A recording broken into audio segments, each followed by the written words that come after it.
Because you needed the old bitch on the show, didn't you? Yes, and we All needed these a foil. motherfuckers are babies. We needed a foil. These foil. are all And I needed babies. They ain't someone nobody I over knew- 30 in this room. Let me tell you, yes. Except for you. This is gonna be fun. Shit, I might come back after I move. That's what I'm saying. Yes. He's like the farewell tour. Oh, are we on? Oh, shit! Well, Now that's the real welcome to Darrell this show. episode of Live from the Black House. It is going to be a hoot. I hope you are sitting somewhere comfortable. You have your popcorn. Things have really been heating up. Everybody's been talking about my street interviews. I think that is going to be, we got to do that. We got to do some more of that.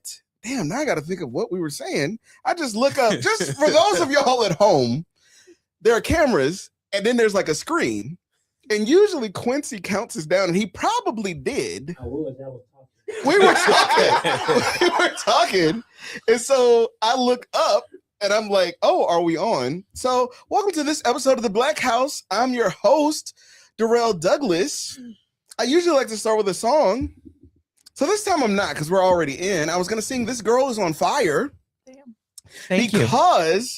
Because the person that is sitting to my right today, okay, she's an American political activist, an abortion rights advocate, and political strategist from Texas. She was formerly director of politics and government affairs at Gen Z for Change, a nonprofit organization focused on civic engagement amongst Generation Z. Okay. She's maintained a significant social media presence to encourage civic participation, especially on issues such as abortion rights, climate change, and LGBTQ, or as we call it here, Lagatabaqua advocacy. You reading the hell out of that Lagatabaqua, yes. Reading the- Wikipedia, okay? And she was named one of the 50 most influential people of 2022 by Bloomberg Media. Folks at home, to my right, your left, Olivia Juliana. Welcome to the Black House. Thank you. You know, I've been to the White House, so Yes. it's time for me to come to the Black House. Let me tell you, we're neck and neck, and right now we're winning. Yes. We're polling high. Well, welcome. You blew up because you encouraged a tactic that caught on, made national news. You were able to raise money about it. Like, walk us back. What was going on and how did that come about? Yeah, listen. So I think it's important context is me being 23 years old. Yes. So when COVID started, I was 17. I was in my junior year of high school, and I was like stuck at home, like so Okay. many other people, and I lived in the middle of nowhere. Am I allowed to cuss? Yes. Oh, This okay. is a cussing Perfect. podcast. I lived in the middle of fucking nowhere in Okay. Texas, and I was just so pissed off about everything going on in the world. I want to go to Houston. I want to march. Like, this is wrong. And my dad told me, if you go march, don't come home. And that is what I believe started the trend of what I like to call malicious compliance, which is I didn't go march, but I did start talking shit on social media. Okay. And that's how I started TikTok. And so from there, over the next, 2-3 years, I just started making videos about why young people should be involved, why they should go vote, and why, abortion rights and things like that matter to me. I caught the attention of a bunch of Republicans who were doing a bunch of different things. And, Matt Gaetz was one of them. He decided to talk about me in a speech he gave at some Turning Point USA or CPAC event or whatever. And so because he talked a bunch of smack about me, I started fundraising for abortion funds in his honor. After it came out, the Supreme Court was planning on overturning Roe v. Wade, and in about a week, we raised over $2 million Thank you. for 50 abortion funds across the country. I was 19 years old. Yeah. Wait a minute. I need to. So you were 17, When I started, I was 19 when that happened. but you were 17. Well, when- so I was 19 when the Matt Gaetz thing happened, but I was 17 when I started social media and I started making videos and started blowing up. But when the Gaetz thing happened, part of the reason it caught on so much is because when he talked about me, I quote tweeted him and was like, I know you're into teenagers, but 19 is pushing it. And I was like, I will not let an alleged pedophile body shame me on Beyonce's internet. That is not going to happen. And so I just started dogging him out for that. And it worked. Like people were, this is like pre what I call dark woke. Like this was like, Democrats did not talk like that at the time. And so people really loved it and it really took off. And I mean, it made like not just national headlines, it made global headlines, that story. What's wild is you said that you told your dad Mhm. that you wanted to go on march, right? You wanted to come Yeah. to Houston because Houston is kind of seen as like this bastion of like progress, Yeah. right? And so you want to do that. But I would argue that that is today's version of marching. Yeah. Like I used to do work with moveon.org. Shout out to Shout out. moveon.org. I know they send a million texts, they send a million emails, but it's all worth it because they're doing for work for the greater good. But they're digital first. Mhm. And so I found it fascinating to see like how that like we're kind of in this renaissance right now where like, you know, terrestrial television, cable television is there, but it's a spike when it comes to social media. Mhm. And so from there, you're everywhere. Yeah. You're Alle- everywhere. Allegedly, yeah. Okay. And to my left, y'all's right. And I say this every week because y'all can't tell, but that view, he's like right here. The person I'm talking about, he's right there. He is the former student government associate. I ain't even got to pull up the Wikipedia view. I did it for you because you're like such a figure. You know, she has the most social media followers in the room, probably in the zip code at the moment, probably. Yes. But former Student Government Association president at the University of Houston. How y'all say it? Go Cougs? Go Cougs. The one and only Joshua Martin. Welcome to the Black House. Thank you. I'm really excited to be here. Yeah, this is actually Joshua's second time here.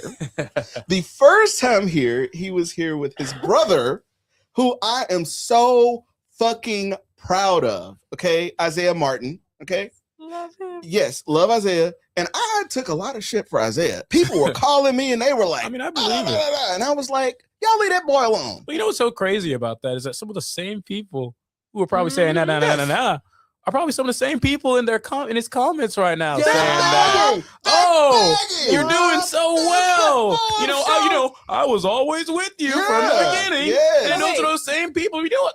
And this is what I'll start off with. That's the big problem I have with our community in general. I mean, we go and we have such just crab in the bucket mentality that no other community really seems to have. Yeah. Like we beat up on our own people. Yeah. And, you know, I think it's just so crazy that you have people that are, 20, 30, 40 years older than me, Isaiah, Olivia, and all these other people, that go and try to beat down on Right. us for some reason.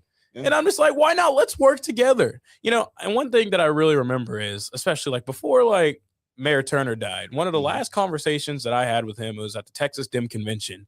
And he said that for all that was poured into him, that he would forever try to do whatever he could to pour it back out. Yes. Mhm. And that stuck with me because whenever you see someone who's has ambition and is younger and wants to move up in the same field that you are, you would think that you would want to have learn with those people, get them under your wing, teach them something, because you can't be here forever. Mhm. Because that's how we get the predicaments where we have, people in office for 50 years Mhm. and Yes. people staying in office till they're 80. And it's Right. just like at some point, it's time to pass the torch. Yes. Yeah.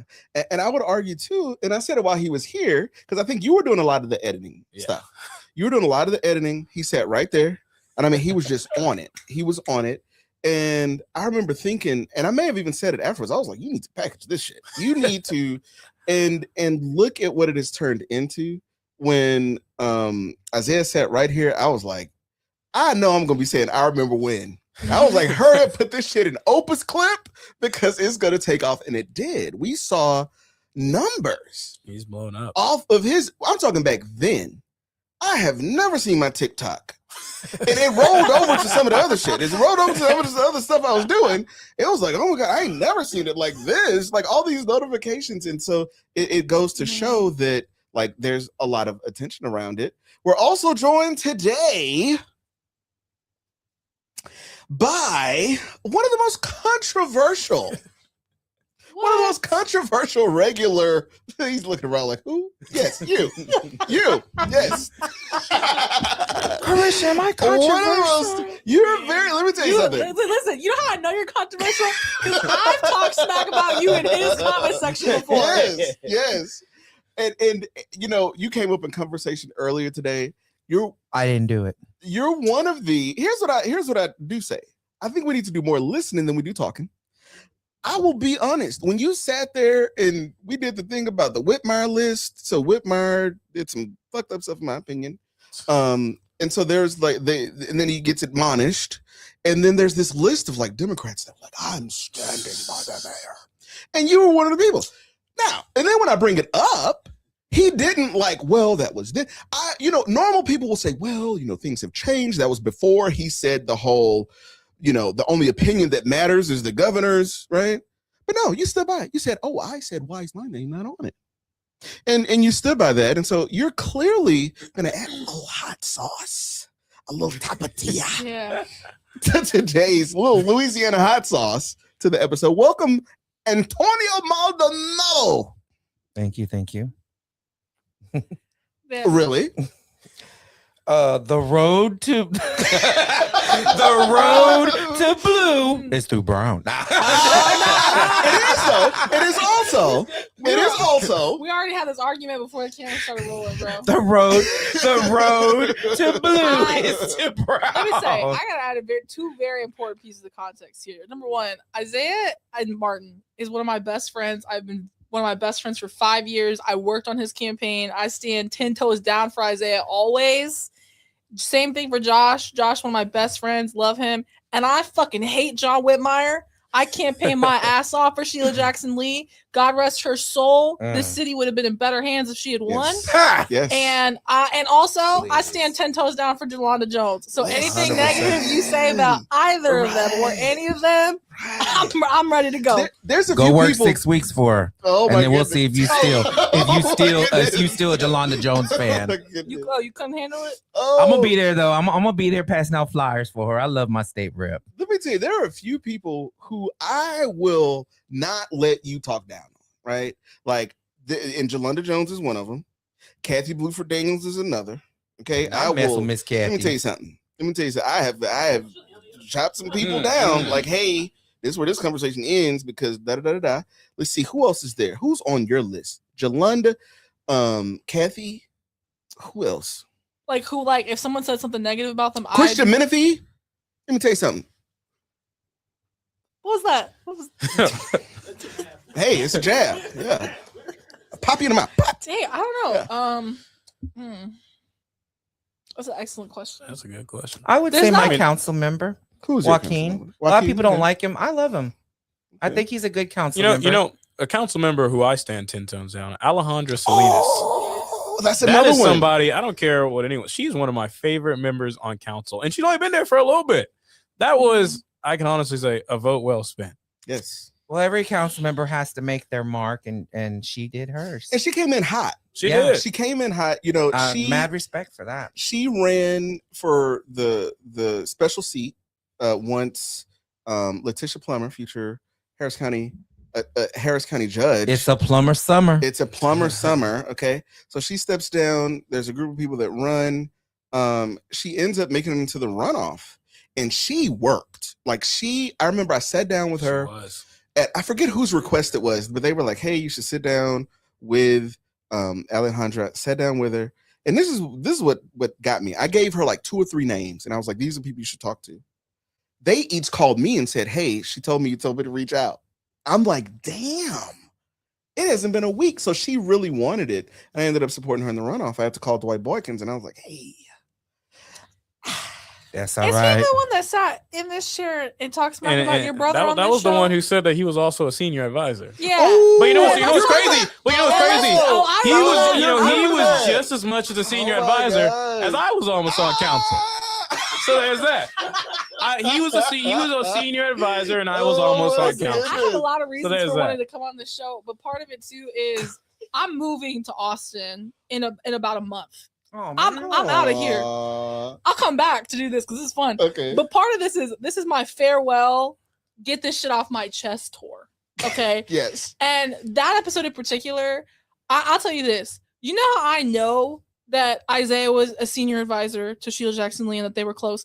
They were so close, that closest transferred to me, to where I was also getting phone calls at 2:00 in the morning with the from Sheila blocked Jackson number. Lee. No, I had Sheila Jackson Lee 1, Sheila Jackson Lee 2, because she was calling me You from got the different DC phones. one, the 202, you got the 202, Houston you got area Houston area. code. Yes. And like it disgusted me the way that there were so many people who tried to downplay the work and the relationship that she and Isaiah had while he was working for her and while she was alive. And I saw so many people speak down on him, not just because he's a young person who was hungry and he wanted it, but also I saw how hard he worked for her. I remember us standing at West Gray Metropolitan Service Center with her when she was standing there in the mayor's race, hugging Jack Christie.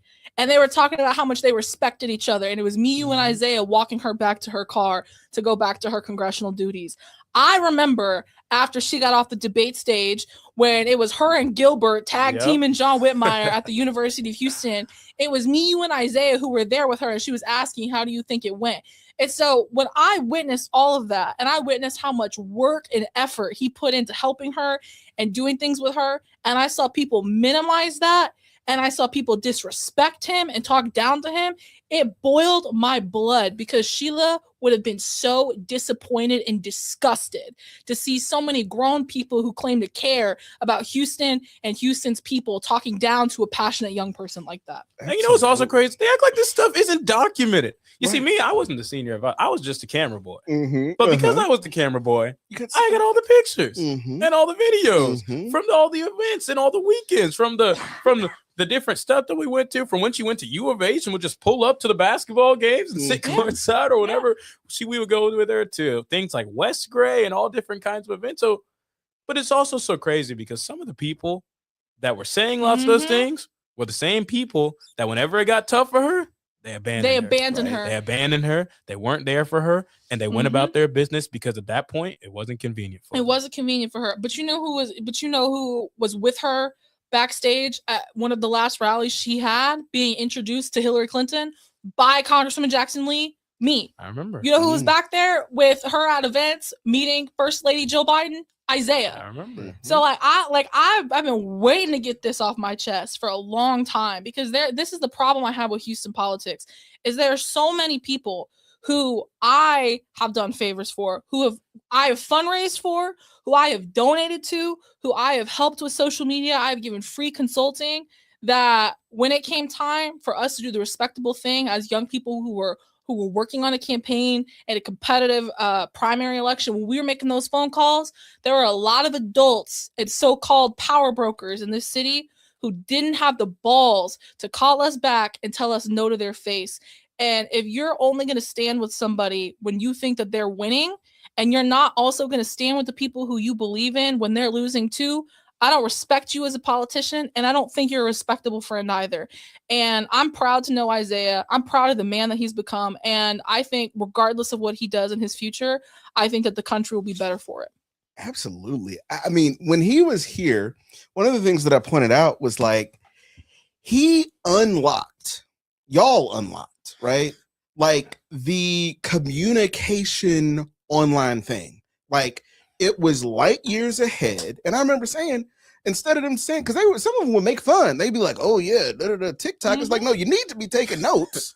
You need to be taking notes, because like there's this shift that's going on, and you can't keep doing Microsoft Word flyers. You can't do it. You can't keep doing Windows 95 Paint, right? Stuff.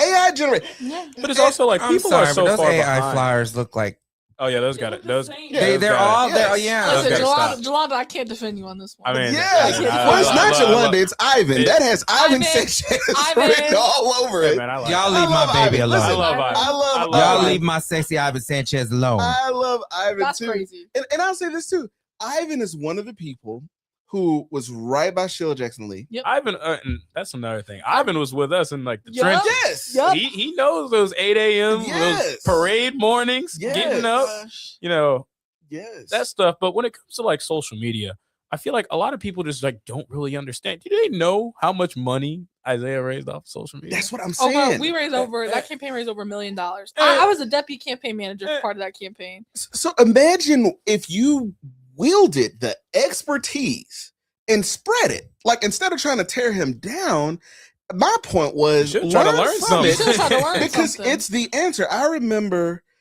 pumping gas one day, and I see, and this was during the Biden administration, and they had this silly picture of Biden, I did that. and it was like, I did that. And Mhm. I remember going back to a staff meeting and telling the story and being like, this is the kind of shit we need to do because it's snackable. It says the thing without saying the thing. And I don't know, that's like sort of the direction that we need to go. When it comes to where, like, in your opinion, we're going into midterms. Y'all kind of have really your pulse, not only locally, but nationally. Like y'all really know. Where do you see this going and what should people be working on? Well, I'll start with you. This is my full-time job.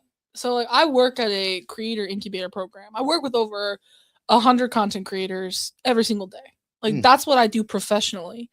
And like people need to shift their mindset away from thinking about this as because I think the way a lot of political people think about it is they think about it as the equivalent of like, I'm putting money into going on TV. They see it as like commercial space. It's not commercial space. It is political infrastructure. In the same way that you are cutting lists and you're going to super neighborhood meetings and you're going to these club and civic meetings and you're trying to get endorsements from people, in the same way that you build your political infrastructure that way, you got to build political infrastructure on social media too. You've got to build out the relationships with not just like political content creators like me, but regular lifestyle content creators too, who care about this stuff, who has an audience that trusts them. And the problem nationally, which is the problem here in Houston that we've had too, is you have a lot of politicians who will call you when they're ready to get your help on social media because they think they're entitled to it because you're a Democrat. And building political infrastructure doesn't work that way. In real life, it's not going to work that way on social media. So like the direction things are going now is, I think, substantially better than it's been in the past. But I think part of that is because you have a lot of influencers and content creators who have started saying no. Like, I'm not going to help you because you're not doing the things I think you need to do. You haven't put time and effort into building the relationship. Like, do you know how many interviews I have turned down with U.S. senators, with members of Congress, with elected officials at various levels of government, how much money I've turned down from different people who wanted me to work or consult on their campaigns because I told them, I don't think that your heart is in this. I turned down a very lucrative consulting position for a race here in Texas because I said this candidate is not the right person for this job. And I was like, they're not going to win this primary, and it's because they're doing it for the wrong reasons. And guess what? I was right. Wow. Josh? I mean, she's right. And I mean, especially like going into the midterms, I mean, you really do need to treat influencers and really all creators the same as you would treat, regular people when forming relationships. I think that we just have, I mean, and just whenever I say we, I mean Democrats. I just think that Democrats just have such a really bad communication problem right now. I mean, we need to understand that you need to find your own thing. If I see one more 80-year-old politician doing the little TikTok trend dances and if I'm telling you, like if I see one more person do it, I really am gonna lose my mind. Oh, this new one, they're gonna start doing that one. What are you doing? I remember like 2 years ago, it was that Apple thing, like that, like I don't know what it was. They were like doing the Brat stuff, and I was like, "What are you doing? You're 80 years old." Or pretending to like Taylor Swift. You're like, "What are you me? I couldn't name one Taylor Swift song, but at least I'm honest about it. So I'm not gonna try to do that. That's not me. But like, find your own thing. If you're authentic in what you do, people are gonna rock with it. Like, let me tell you something. Al Green. Al Green is an old. Y'all leave Al Green alone. I like it. Have some respect for your elders, young man. No, Leave Al Green alone. No, I love Y'all Al need to Green. respect your elders. Respect your I love elders. Al Green. I think that Al Green is probably Respect your one of the elders. last great political figures in this city. Yes. And I can tell you right now that I this city agree. is going to be a lot worse without him I than agree. it was with him. I agree. Mhm. But like the thing about Al Green that I like is like he's authentic. Mhm. He's authentically him. Yes. So it comes off as like, okay, It's real. whatever. And if you notice, Al Green has a pretty big social media He following. does. I mean, he has like over hundreds of thousands of followers when it Mhm. comes on like the different platforms and everything. And it's because it's authentic. Yeah. Yes. So whenever I see people and like going into the midterms, it's like, don't try to be something Don't try that to you're do not. it. Yeah. I'm like, what works for whoever in Michigan might Yes. not work for whoever is running in Right. Florida. It's two completely different things.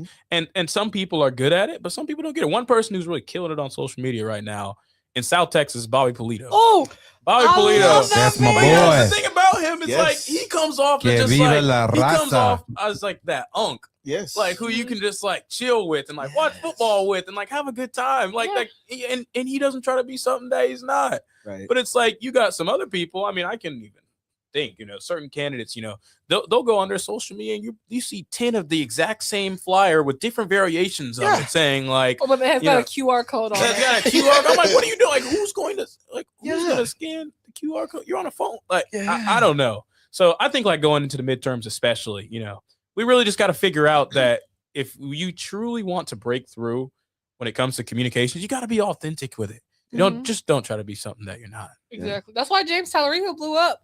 Listen, his social media, like he had a lot of followers before he ever announced he was running for Senate. Mhm. And you know why? Because it is 100% believable that James Tallarico would be a white preacher boy on social Yes. media. Yes. Everyone's like, "Yep, that's him." Yep. Like, and Yep. it worked. Right.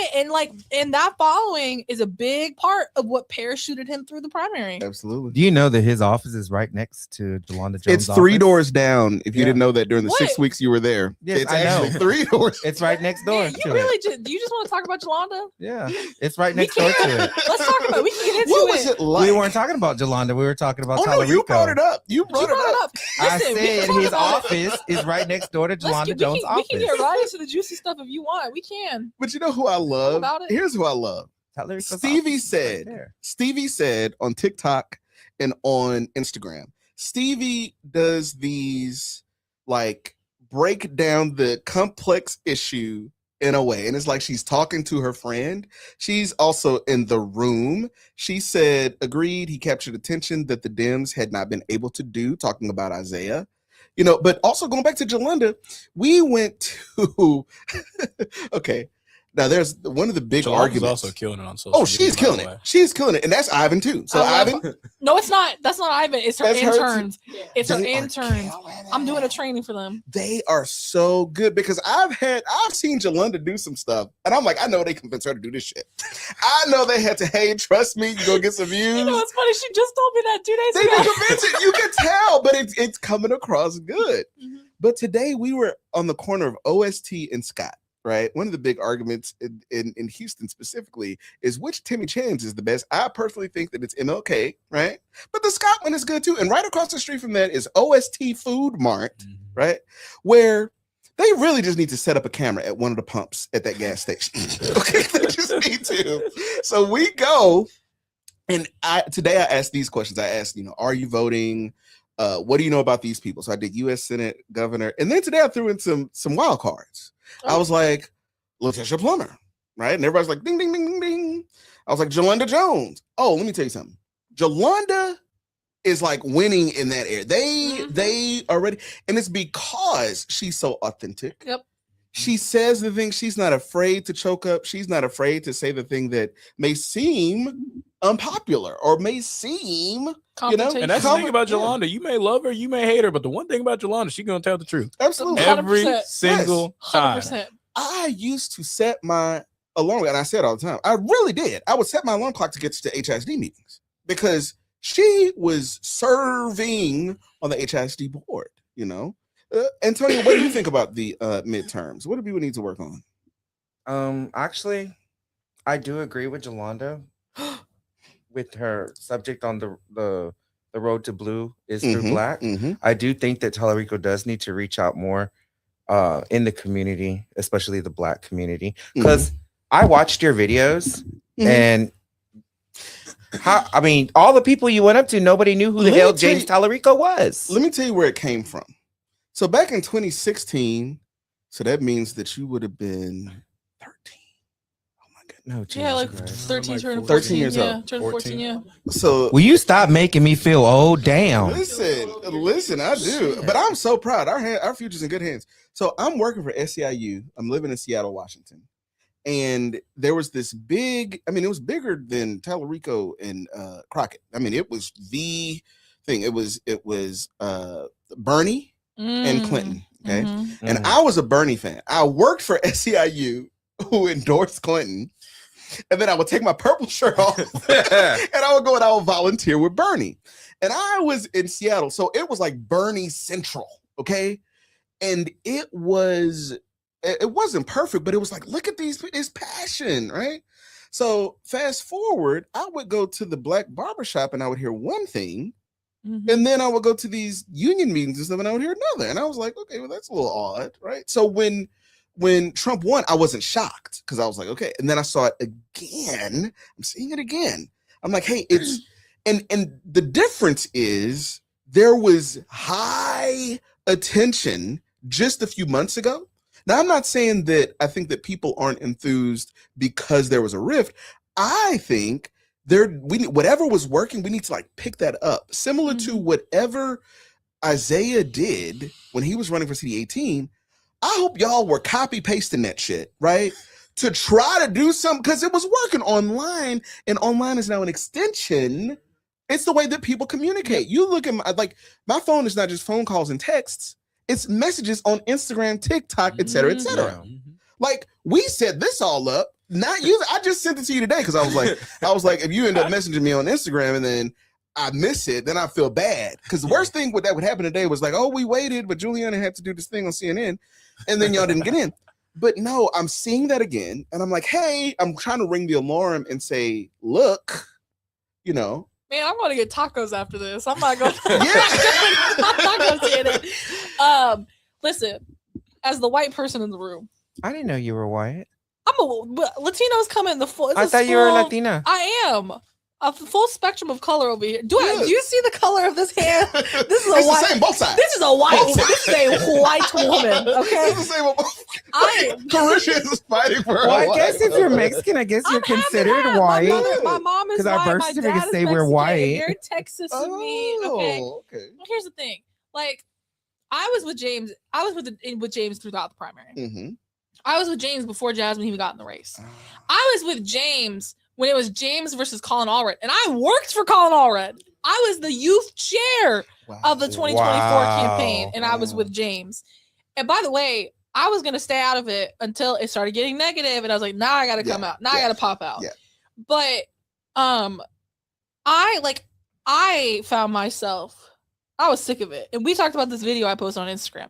Because I started getting in the mentality of like, what can we just like we have bigger fish to fry. We need to focus on Kim Paxton. That's what we need to focus on. And that That's was my right. mentality for a while.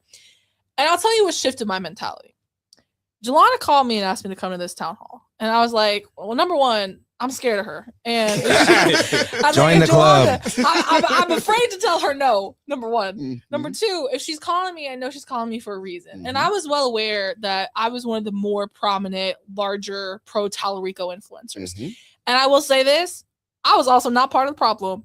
You ask Mhm. any of the big pro Jasmine primary influencers, they will tell you I was one of the few people who I never and I will never say a single negative thing Yeah. about Jasmine Crockett. And I did not stir any of that division. I always told people to keep it respectful. It was important, I think, for me as a white person, a Latino person, and as a pro James primary influencer to go and to sit in that room at Jolanda's listening session for a number of reasons.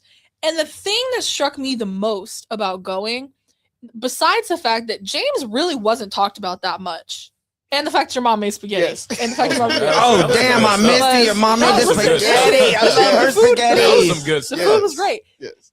It was the fact that I looked around and I was one of maybe 7 or 8 non-black people in that room. And the thing that also really stuck with me, I did not see a single Latino elected official in that room either. Was they didn't invite us? That's not true. That's not true. So you mean they sent an invitation out to the Hispanic I'm sure elected that they officials? did, but it's not. The onus is not just. The onus is not. And this is what, bro. And then This wasn't is it what- hosted by but like this is what- HBAD? This is what black voters and black elected officials are talking about. It's not on the onus of them to reach out to invite you to every single thing. You should care enough about the fact that you have Well, black no, in our culture and our people, if you don't You invite us, should we don't care. go where we're not welcome. That's different. and we're not You're invited. an elected official and you represent a diverse area. If you have black voters and black constituents, it is your responsibility to go and listen to them. And That's funny because they say it's different. I'm not to interrupt. I apologize. But you did. They say it's But you- different. But you did. You literally But you did. They did. say And it's this the shit, let me different. tell you something. That's the shit that we're talking about. But this, you're not Because it's listening. gaslighting. You But I have a was white gaslighting but nobody. You have a white woman who is sitting here right now defending black voters, and you're interrupting me. This is what they're talking about. Okay. Is I went in there and I didn't see any Latino elected officials in that room. But you know what I saw when I went to the memorial where Lorenzo Salgado Araujo was killed? I saw black elected officials standing up and speaking about what ICE was doing in our community. Because they were invited. That's the difference. We weren't invited. When If you want Latinos to be there at your events, you need to invite us. only We don't. care- We're not just going to show up where we're not invited. if you What are only talking care about, I mean, I wasn't invited. I wasn't invited to it, and If I you- showed up. If you only care about going places where the public is at when you're invited, you don't deserve to be a public servant and you don't deserve to have a taxpayer salary. Now that's your personal opinion, but That's you my have the right personal to it. opinion. But it doesn't mean that it's right. That's fine. That's your prerogative. You want to think like that, that's fine. But I'll tell No. you, I went there and I saw that and it stuck with me because I saw not just black elected officials at that vigil. The first people that I saw walking to that vigil alongside me were two young black men. And that stuck with me. It stuck with me that going to that place where people were talking about ICE and what ICE was doing in our communities it was not just Latino people there. There were a lot of black people too.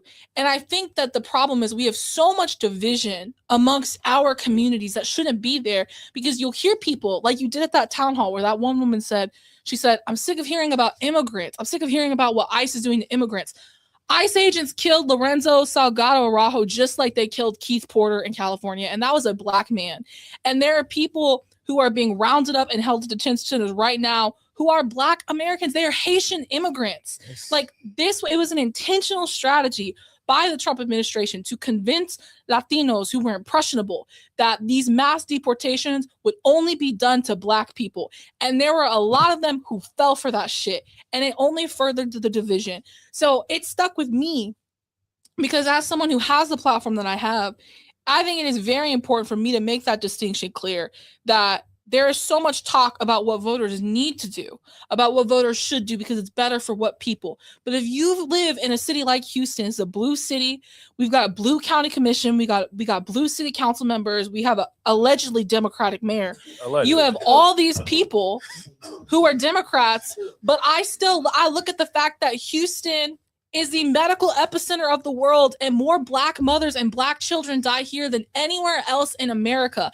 And you cannot tell me that that is not a fault of our public service not investing as much in black voters and black community members as they do to expect them to invest in our elections. Brava. That is absolutely correct. You know, I spoke at a rally over the weekend, and I'm looking at how can we build this. I think there are two bridges that really need to be built. One, we got to understand, and I said this as part of my thing. I think the same ICE is just a different badge. Mm-hmm. It is overstep, overreach, right? And it's the same plate that we see, right? So with unarmed black men, it was he reached for his waistband. We saw that repeat over and over and over, not even on the actual report, but in the media narrative that shaped before it even happened. And now you're seeing this thing where everybody's putting their car in park, right? And they felt, and ICE agents felt in fear of their life. You know, it really hit for me, and I think I told this story before. I had attended some of the United We Dream trainings. I saw the red card, the whole thing, administrative versus the other kind of warrants, the whole thing. And so you see this training, and then I'm at the car wash, and literally there are Tahoes that pull up, men that get out, and all the people that are driving, they're running in the building. And it's like, this is reality. This is actually fucking happening in reality. So when you look historically in the school books, I don't even think do we do textbooks anymore? I've been so far removed. We didn't have that at all. You didn't have when I was textbooks? in high school. You didn't have We had textbooks? Chromebooks, digital Chromebooks. Did you too, Carisha? Spoiled generation. Yeah, we had- And what year did you finish? And who set that system up? Oh my god. Spoiled generation. Who set this system up? Who set this up? Right. But in the textbooks, like you would see Rats. Spoiled you would- rats. so it's spoiled rats. Yeah. And how old are you? They by don't. the way? They don't. They don't. So I am I'm 39. a wonderful. Wait, I am a wonderful What's spoiled about it? 46. You're not 46. I am 46. Because I'm proud I'm of it. 39 and you were 46 back when- 1979. Damn. That math don't even add up. Right? Damn. 79. Oh, you must have a birthday that's coming up. When is your birthday? October 12th. Okay, so And it's may a be- horrible I'm day. October It's a the national 13th. day of mourning for Your birthday for is one day anybody before that mine. that is indigenous, has an indigenous background. So they basically mourn your birth. Pretty They much? mourn my birth Accurate. because I was born Um, on Christopher Columbus Day. I was born on Christopher Columbus Day, How apropos. National Day of mourning. Apropos. Yeah, shut the fuck up. And how old are you, Josh? I'm 23, so I'll be 24 on October Wow, 13th. That is so. Let me tell y'all, the time is gonna go by fast. Oh. The time is gonna go by fast. You're gonna blink.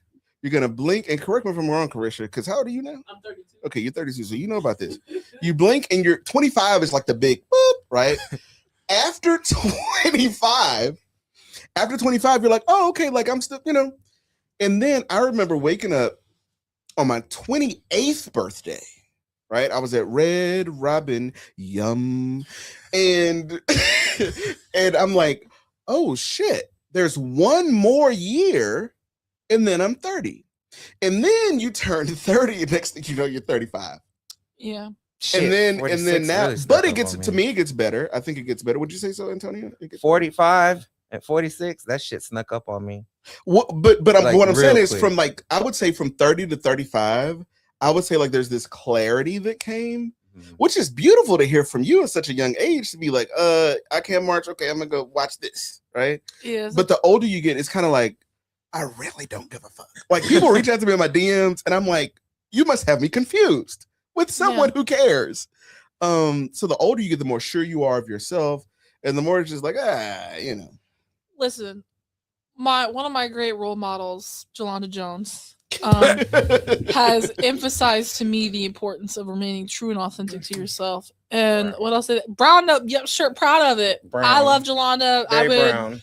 I would do. Jolanda could call me and say, "I need you to do this." I'm gonna do it. And her nose wouldn't be brown because Jolanda's clean. Yeah. Who?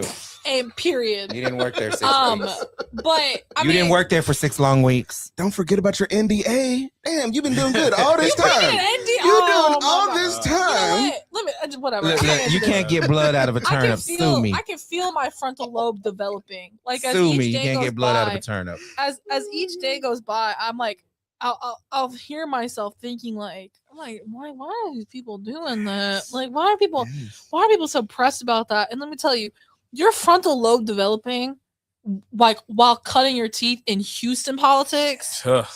Oh, Oh my my gosh. god, dude! Not even just like the 2022 races, then the 2023 city council races, Oh, my which is gosh. like the start of Armageddon, in my opinion. Man, 2027 city council is Oh, about to be. have fun! That's I'm what out I'm of saying, here. man. I'm gonna be. I'm going to my at grad liberal school. safe haven of Austin, Texas. Shit, just What- the district D race alone. I'm a district gonna D be voter. huge. Yes. Mm-mm. So I got to know. We're hopefully going to elect a new mayor. Hopefully the writings is on the From your wall. lips to Because God's it's just ears. like, Shit, I'm looking at it, I'm like, I'm praying. and here's what I think. Because I know Mary Benton. I've watched Aunt Mary for a while. And some of the shit that Whitmire gets on there and says, I'm like, Mary didn't write this. Because he'll always come back and try to clean it up. Mm. Right? But who's at the top of y'all's list? Or who do y'all hope throws their hat? If I had a in? magic wand, Yes. realistically, in the short term, well, I have a short-term solution and a long-term solution. In the short term, someone The that I would eclipse is really coming. like to see run for mayor would Wait, be. he's about to do a thing. And you know this is gonna be a clip. I got it. Go ahead, go Get Pete. it. So can Sorry, we sorry. I'm diabetic. That's what I'm saying. I'm diabetic. Yes. That's what I'm saying. You think Because that you- was I was perfect. just about to get it out too. Hold on, you I was think- just about to get it out too. You think you're the only Mexican here whose pancreas don't work? Okay. Don't charge the backwards. I can be both. This is America. Yes, This is America. I can be both. yes. Oh my goodness. Listen, So if I'm gonna give. You see, I was like seconds You away were from. right start there. over. Start over. And it's crazy because Start like over. now my brain, I I, was- think in clips. I was- That was So I'm an- like, that oh was- yeah, that was I'm gonna clip anti- this that was right here. anti-black. That was right That was there. anti-black. Okay, I'm gonna rephrase. Because you were cooking. Like, so I have two solutions. I have a short-term solution Mhm. and a long-term solution. So in a short term, who I really believe would make a really good mayor is Ann Johnson. I agree. And Mhm. because I think that Ann Johnson is a really good state representative who did an amazing job in the Ken Paxton impeachment Mhm. hearing. She has a really good record behind her. And I feel like she has broad appeal who can rip off some of Whitmire's thing and kind of Ugh. snap some sense into some people. Mhm. And then the other person who I really am a fan of and who I said earlier is Alejandra Salinas. Yeah.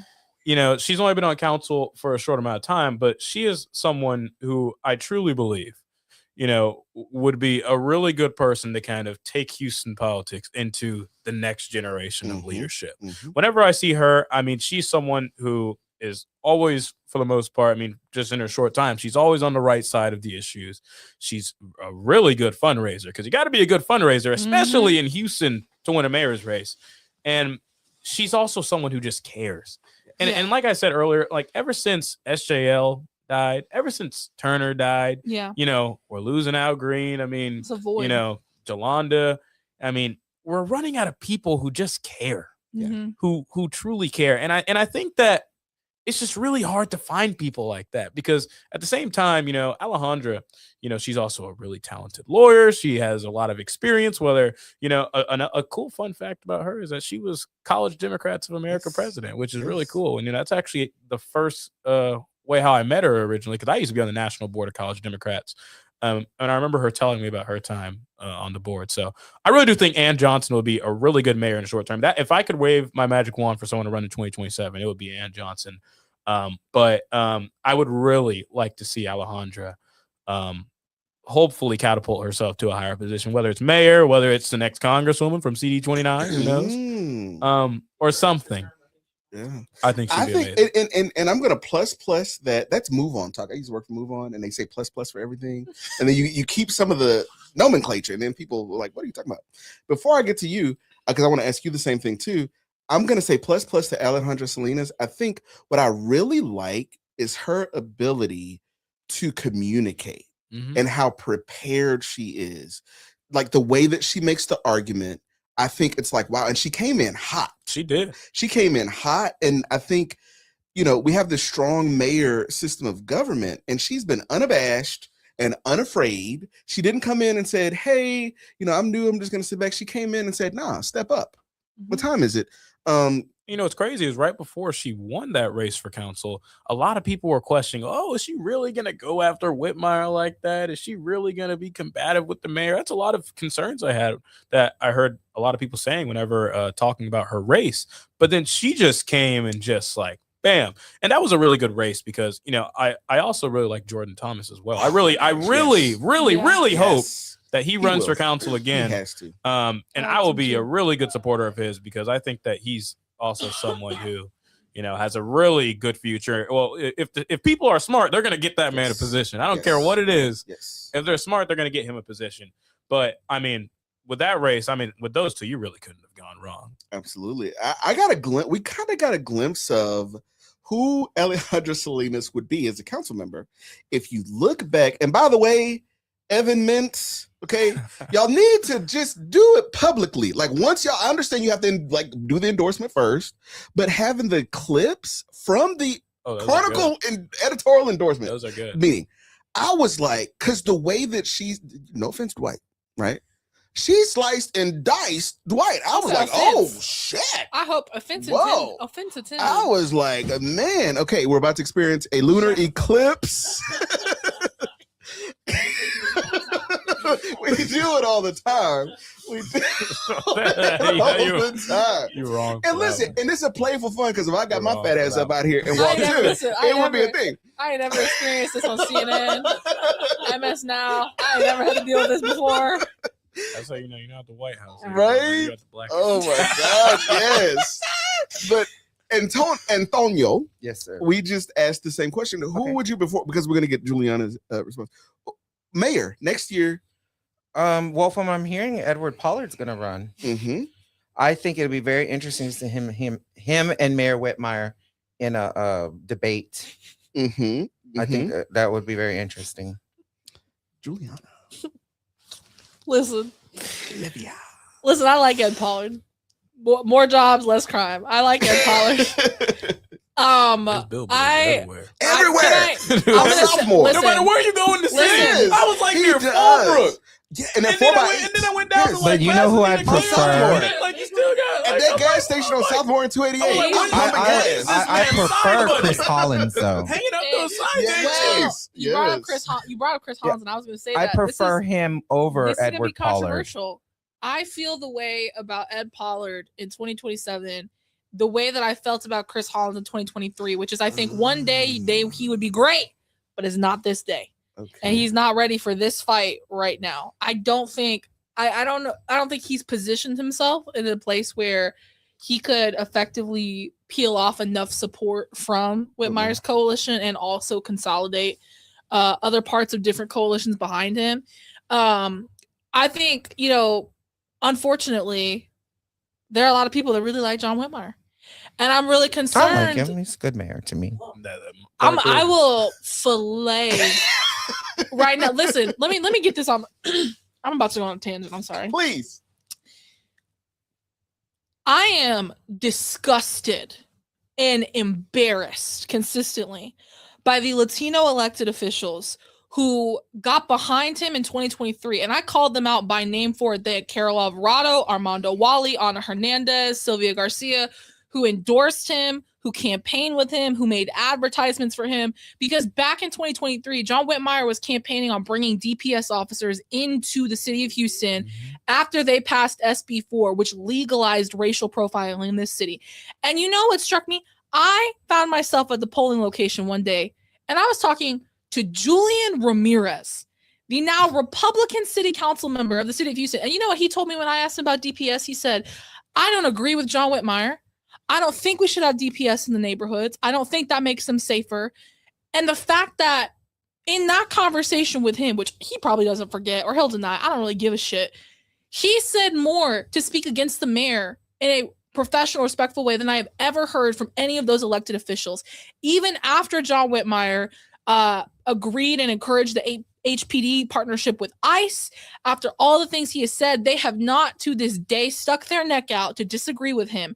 And I think that is an embarrassment and disgusting. And frankly, I think they owe all of their constituents an apology because they continue to stand by him to this day when he has made it abundantly clear that he does not only does he not care about the Latino community in Houston outside of the business money that they can bring him, but that he has actively ignored him. The fact that he sat there on that dais and he said people shouldn't come testify about Lorenzo Salgado Rajo's murder because they were politicizing the issue. Well, what you gonna say now that his son came in there and said to your face that what y'all were doing is wrong? I tried to warn people back in 2023. I was knocking doors. I was campaigning. I was busting my ass trying to make sure Sheila Jackson Lee won that race. And I spoke at her rally where she had it with Hillary Clinton. And Josh was there. You remember this. I remember. I said 4 years from now, I don't want to hear, Olivia, you were right about John Whitmire. I want to hear you were right about Sheila Jackson Lee, and God rest her soul. I was right about John Whitmire. I continue to be right about John Whitmire. And I wish that the Latino elected officials in this city had the backbone to admit that they were wrong and actually work with other coalitions in this city to find a better alternative instead of continuing to stand behind a man who has made it clear he does not give a shit about our community. Woo! I need a cigarette. Well, it's so Shit, good. I to need some hear your stronger than that. opinion. So Yes. Molly and Whitman, yeah. Well, he's not treating this like this is the city of Houston. He's governing like this is still the good old boys world of the Texas legislature. And I don't know if you remember, I remember when he was saying, he did that little thing because his suits never fit correctly. He was like, I'm gonna have good relationships because I'm friends with the governor, and I've got all these relationships, and they're not gonna mess with Houston. can't And guess attack what? the governor. You can't attack the governor. And attack look the what lieutenant governor. happened. And look what happened. The governor coming around and fucking with Houston, doing all this different stuff. And that mentality of this good old boys club shit this is not the Republican Party of 1970, whatever the hell year John Whitmire got elected. This is a different beast. And he is still trying to play nice with these people who are playing in y'all's faces. And that's what I'm talking about whenever I say, like, we have a really bad communication problem. Mhm. Yes. And It we is have heard bad, from the young Because generation. the thing about it is, like, you literally have it to where, you have some people, especially, and I'm just going to say it because, frankly, I don't like them. These centrist Democrats. The centrist, the moderate, the compromise, not too like much. the real Democrats, in like, other words, I'm real just true gonna say it. Democrats, Like, we have a really big problem because you say not microwave you cannot Democrats. compromise with someone who frankly wants to destroy your community. You can't do it. I mean, because when you look at places like, I'm just going to use an example. I was block walking in Clinton Park. Clinton Park's where my family's from. That's like in Galena Park.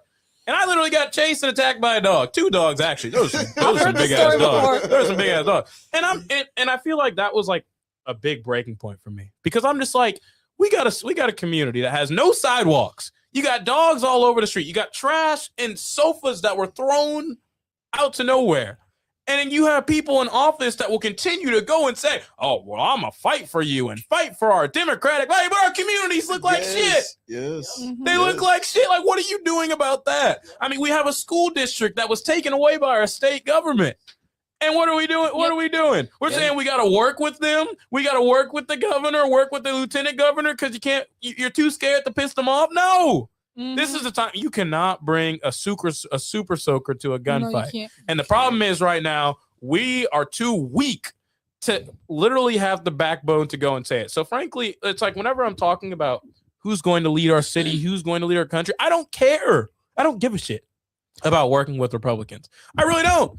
We need to find someone who has the backbone and enough nuts to go and say, look, these are the problems that face my community, and I don't care who I need to go through. We're going to get it done. I want to address something You know, said. you can get more with honey than you can with Oh vinegar. yeah, sir. look at how much we've You done. can get a lot more done Look what we've got. First of all, with honey than you can with vinegar. I'm Of course, I don't know about y'all, but I know about real politics. And in real politics, I scratch Oh, yours, you real scratch politics. mine. Real politics. You know, that's real politics. That's grown-up politics. Let me tell Y'all you babies something. don't know about that because y'all are so I'm young. gonna let you finish. You know, Go but ahead. I mean, that's just me. You know, in my generation anyway. Mhm. Y'all are microwave generation. You want everything how you want it, when you want it, ASAP, because you're entitled to it. You know, apparently, and you want everything just right then and there instead of working it the way it's supposed to be and studying it in bipartisanship. But y'all don't believe in bipartisanship. You don't believe in working together with both parties. Y'all Because want I to don't do what you believe in want to do and how you compromising want to do someone who it. would throw away And my y'all don't know how to community, compromise. That's the main thing. I don't believe in You expect compromising for- for a man who wouldn't even piss on me if I was on fire. I don't. And And that man that wouldn't piss on you if you're on fire is who? John Whitmire. and like I I don't resent believe that. this- That's I very resent cruel this statement. idea. Dan Patrick. I resent this idea of you don't believe in bipartisanship. I worked for the most bipartisan Senate candidate in 2024. I worked for Colin Allred. I busted my ass knocking doors for Colin Allred and crisscrossing this state to try to get him elected. Not just him, I've also volunteered and worked for one of the most bipartisan governors in the country, Josh Shapiro. So this idea that I don't know anything about bipartisanship is ridiculous. Number two, the young I generation. didn't say you. I The just said your gener- generation. No, you're gonna I didn't say generalize. you personally, You'll ma'am. generalize, you'll get a generalized response. As far as this idea of entitlement of young people being Yeah, impa- this young generation, people they're being entitled impatient. Young people, I'm gonna give it no and we're not- impatient. You're right. We're not entitled. We are not. And they want You know everything what? like this. I think instead of doing we the are research sitting- and we are studying sitting in the politics. city. We are sitting in the city that was once the city of Barbara Jordan, who said Americans deserve an America that is as good as its promise. That's right. And I am not entitled or difficult for saying that I believe that my generation should have the same opportunities that my parents' generation had and my grandparents' generation had. And we do not have and that. they do. No, we do not. And I'm saying that as somebody who I have been financially completely independent from my family since I was 18 years old. I have been doing all of this on my own. The media empire, the company that I have, I built it on my own back. Every campaign I've ever worked on, I got that position by myself. And I went and I interviewed and got Congratulations. that job. That's what's called being a grown up. Yeah, and I'm not sitting here asking for a pat That's on the called being back of it. grown up. I'm saying that Make to it say that young people, Gen Z people, work hard to try to build something of themselves. And you're sitting there laughing. They You're work sitting there hard. laughing in our faces when you don't know the reality of what a lot of us are dealing with. You don't know how different it is for someone of our generation to apply to go through FAFSA and to try to get your college tuition figured out. I've been through FAFSA before. With Yeah. in 2020, in I've felt- 2022, I've in gotten- 2023. Yeah.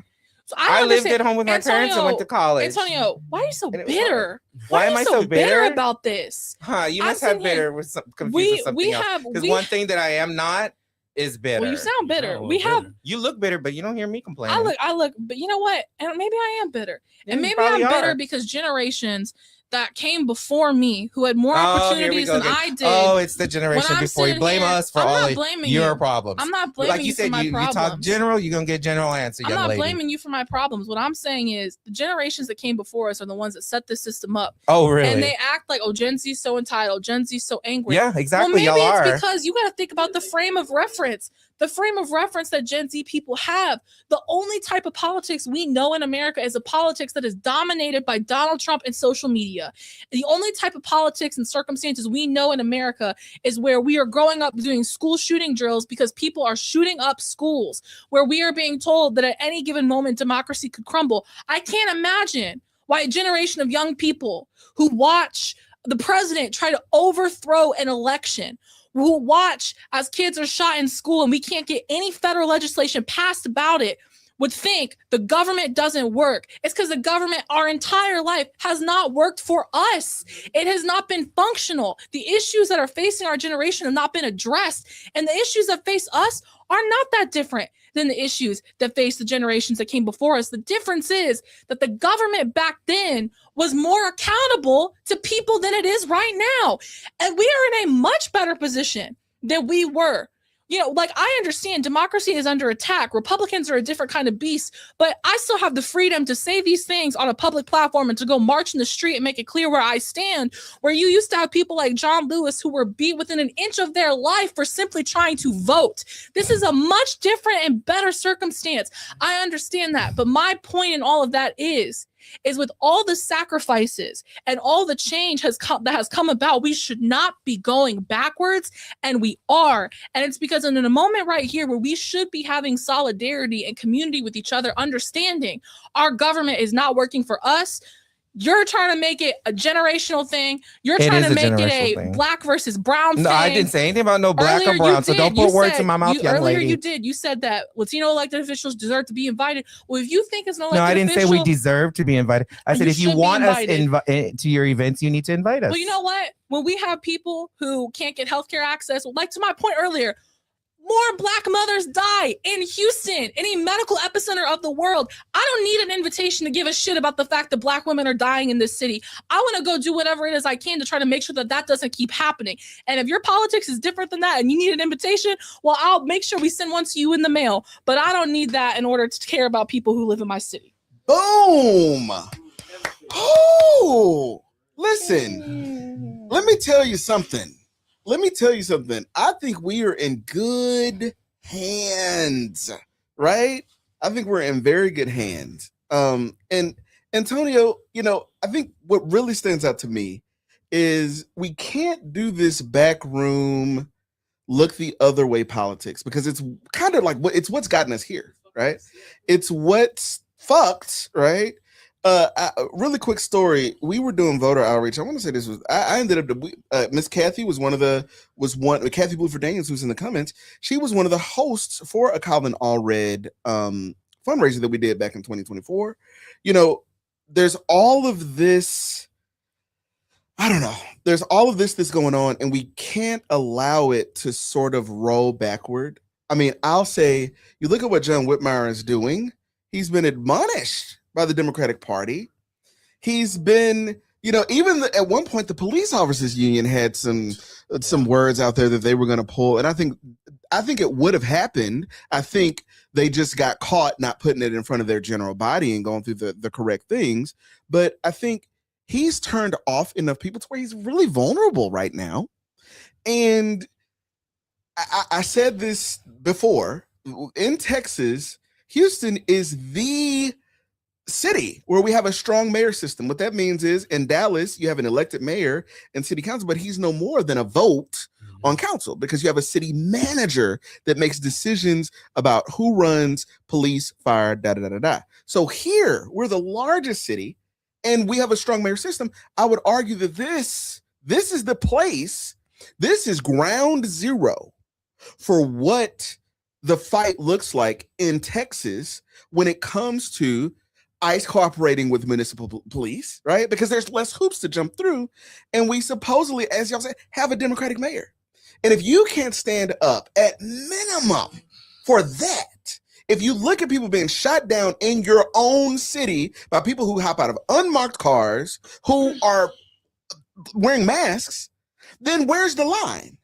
What's the difference then between having a Republican who's elected? And I would argue that that's part of the problem. That how do you stay in the legislature for 50 years? I think we figured it out. I think we've pulled the mask off the monster at Scooby-Doo, right? How do you stay for 50 years? You do this shit. You say, although you have a D next to your name, he literally said this, and I can't find the clips now. He's got a really good comms operation, because I can't find where he said the only opinion that matters is that of the governor. And that's not. I remember that. There was an interview, and I can't find it because I want to clip it. But I mean, to your point, I think, I'm doing these street interviews. By the way, you have a new fan. Stevie is like, oh my gosh, right? And I think you're gonna listen. Whew, you're another one. I'm like so fucking excited. Listen, y'all are watching. Y'all are excited. I'm sitting here like, yes, right. I think we have to get around that. I mean, we have to look at the fact. I'll be 40 this year. We are giving this generation less. It is harder for them to build than it was any generation before. It is. And we have to look at that, and we have to look at what does it mean to go forward. And it's not reelecting people like John Whitmire. I'm sorry. Let me get my violin. Everything that's happened, he's still saying that HPD isn't working with ICE. And I'm just like, are you fucking dense? Like, what? Yeah, it is. We're literally looking at it. So, I mean, I don't know.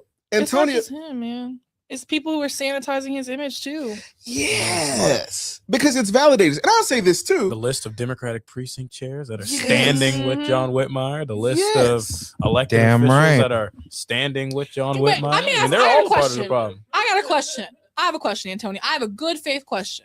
Sure. What has John Whitmire, since he became mayor, done for you?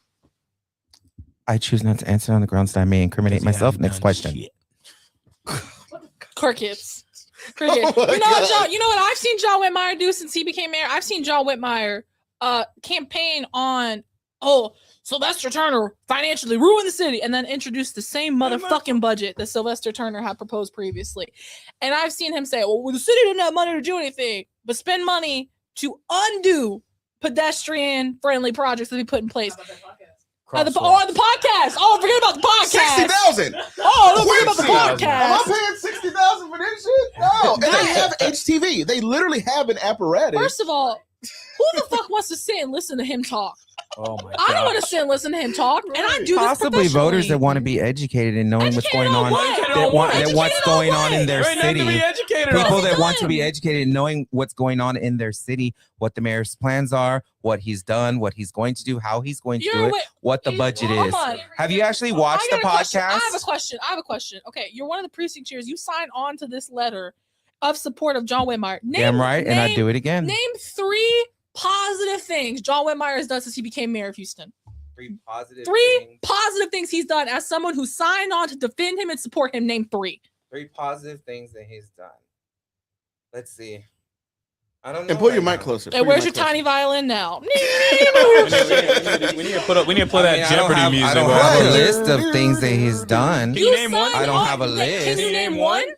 Can you name one thing that he's done? One thing that he's done positive. Okay, well during the FIFA, he helped get all the homeless people into homeless shelters. Oh, I'm glad he did that when people were coming from out of Oh town.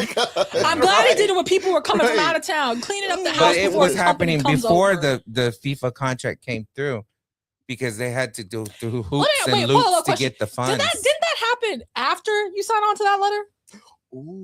After? I Did don't know. that happened after you signed on to I that don't- letter. I don't know. It did because All I that know letter was is in I've February. known John Whitmire for many years when he was a senator, and he's always been very good senator. So I think that's When what we have people to call get. his office, he No, always answers the phone. I'm gonna challenge If you. you call Antonio. his cell phone or text his cell phone, he texts back. So I'm Not gonna a staff I'm member. gonna He push. does. I'm gonna push back, and I'm gonna say this.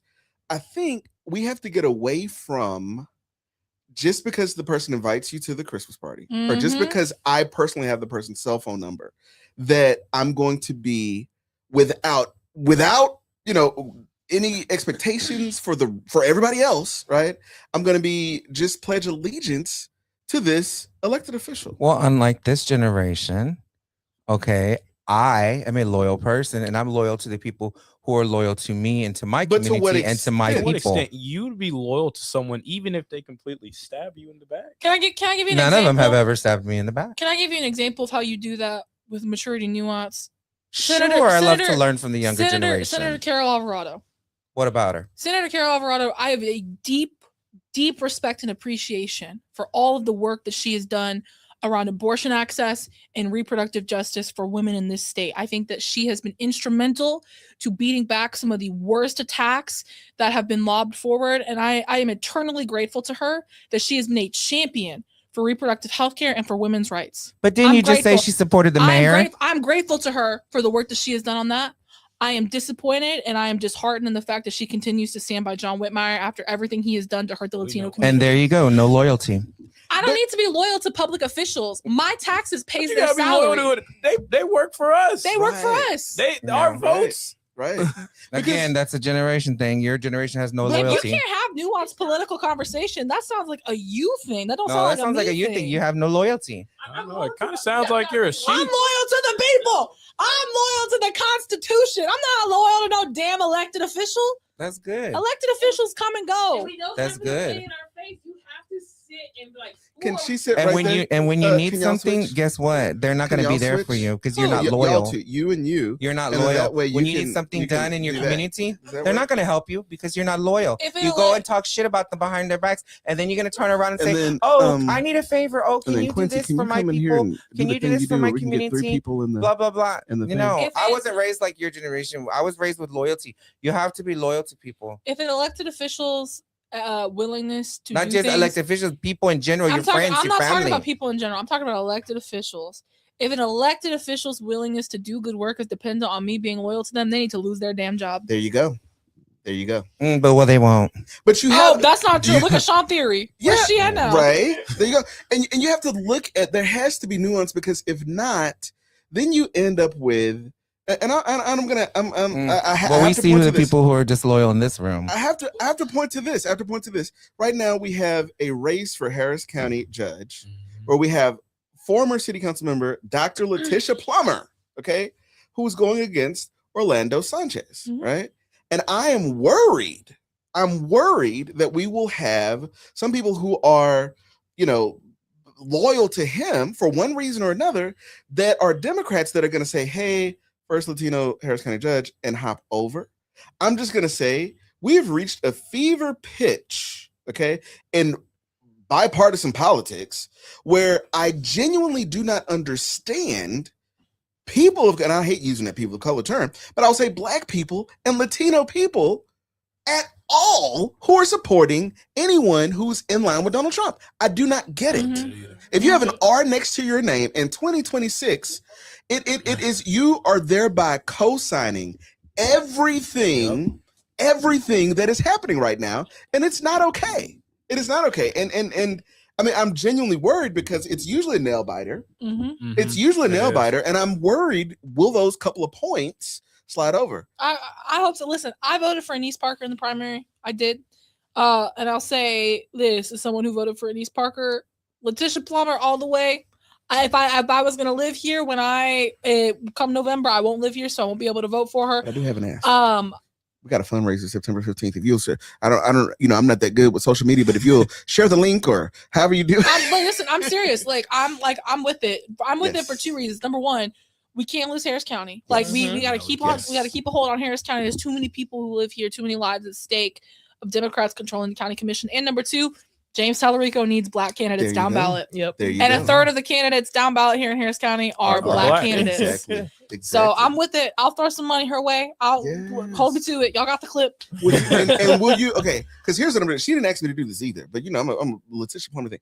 Can we get like a 30-minute TikTok fundraiser or something? We can talk about it later, like what date works for you and this and that, but specifically for her and like you. So you said, you see, this is ball knowledge TikTok fundraiser. We're doing that on Substack. Oh, Substack, yes. Substack Live. Like yes, but I'm with it. You're with it. Okay, so that's Maria, Letitia, Adrian. See, okay, Adrian who? Adrian Bell, who's running for county clerk. okay. And which one you thought I was talking I about? thought you were talking about Adrian Garcia. I was like, what's he doing? I love him. Adrian Bell is like one of her greatest supporters, and she's actually running for county clerk in Brazoria County. Where, Shout out. yeah.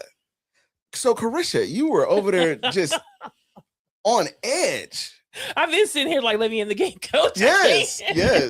Just because like when it comes to loyalty, it's like the people that we are loyal to, at least I'll say it for myself, is I'm loyal to Third Ward. I'm loyal to Sunnyside. I'm loyal to Fifth Ward. I'm loyal to Houston, period.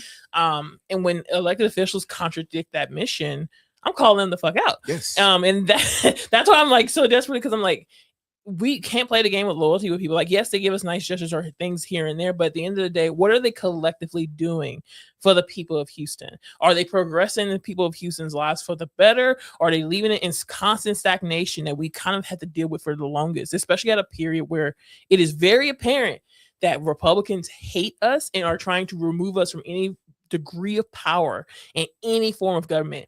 They are a threat. They need to be removed. And I think we have to take them as seriously as that. There is no more bipartisanship. We can give them a bipartisanship game when we get back to a period where Republicans actually respect us as individuals. They do not. That's the whole problem. And so everybody that's running, everybody that's trying to actually do work for the community, especially if you're in Houston, you need to be about that life. And if you're not, you're going to get moved. I think even though with my on the surface will be hard to challenge in 2027, he's gotta fucking go. I'm ready to do whatever it takes to make sure he does not become mayor in 2027. And in the background, I'm already getting some work on that. But I'm saying to people who are watching at home, if they ever watch on the clips, John Whitmire cannot be reelected as mayor. He does not work for the city. He does not work for you. He works for whoever donates to his campaign. Yes. Anything past that, he doesn't care. He's going to pretend on the surface, he's going to come to you like, oh yeah, I care about you. But the second he goes back into the council room, he's working for them. And so he has to go. And like, even then, anytime you disagree with anything he says, it's politics. Yes. Everything is politics, no matter what we do. So he really needs to shut that shit up. He says it every goddamn time anybody disagrees with him, and I'm so sick of how much of a bitch he is.